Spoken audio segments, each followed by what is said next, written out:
Bonjour, psaume 51. C'est le psaume de repentance de David.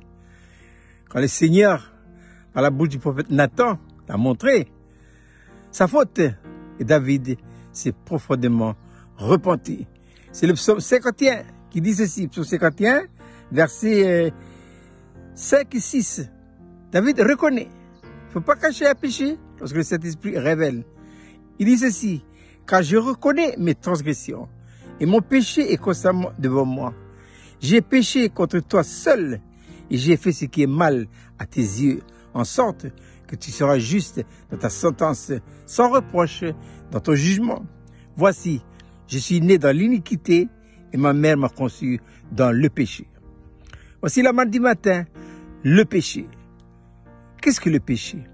Le péché, c'est une puissance. C'est une puissance satanique qui agit dans tous les hommes. Aucun homme ne peut dire « je ne suis pas sous la puissance du péché ». Tout le monde, qui que nous soyons.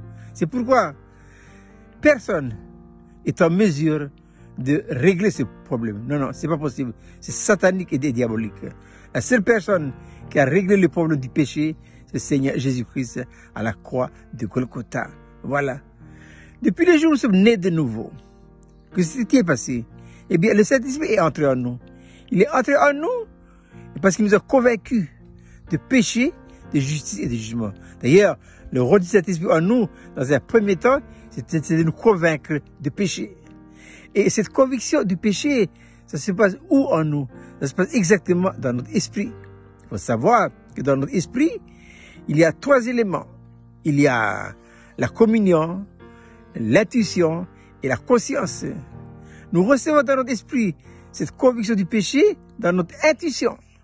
Étant convaincu de péché, quand je dis de péché, c'est pas du péché global, hein. C'est un péché qui est bien précis. Voilà. Nous faisons beaucoup de choses dans notre vie. On confesse, mais il y a des choses qu'on cache, que nous ignorons. C'est pas qu'on l'a caché, mais nous ignorons. Et tôt ou tard, Dieu doit, par le Saint-Esprit, doit nous donner cette forte conviction du péché. Hein. Oui, il y a la conviction du péché dès le départ pour la repentance et accéder à la nouvelle naissance. Mais cette conviction d'un péché précis en vous et en moi doit être effectuée tout au long de notre vie.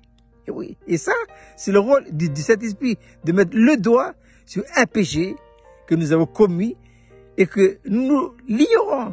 Et à l'heure de Dieu, lorsque ce péché sera révélé, qu'est-ce qu'il faut faire? Il faut le reconnaître. Il ne faut pas s'excuser. David a dit quoi? Il a dit, j'ai péché. Voilà. Il ne s'est pas excusé.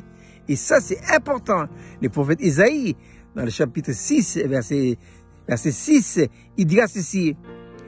Mais l'un des séraphins vola vers moi, tenant à la main une pierre ardente qu'il avait prise sur l'autel avec des pincettes. Il a touché ma bouche et il dit, ceci a touché tes lèvres. Ton iniquité est enlevée et ton péché est expié. Voilà. Donc, la conviction du péché doit être effectuée tout au long de notre vie. Hein.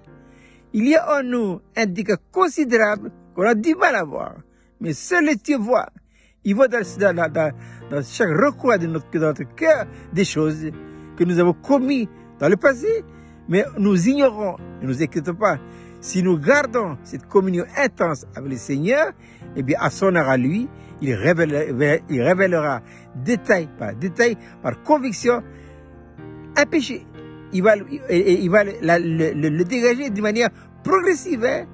Et une fois que cette conviction a été faite, il ne faut pas se cacher. Il ne faut pas s'extirper.